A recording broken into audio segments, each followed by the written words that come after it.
দর্শক আপনারা দেখতেছেন এটা একটা গাড়িতে আগুন ধরে গেছে। ফায়ার সার্ভিস আসছে, দেখেন আধা ঘন্টা পরে আসছে ফায়ার সার্ভিস।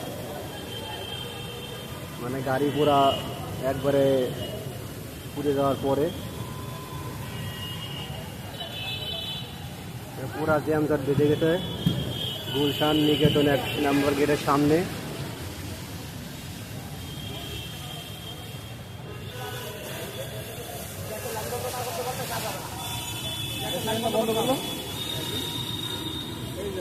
এখনো গ্যাসের লাইন বন্ধ করে নাকি? হ্যাঁ ঠিক আছে।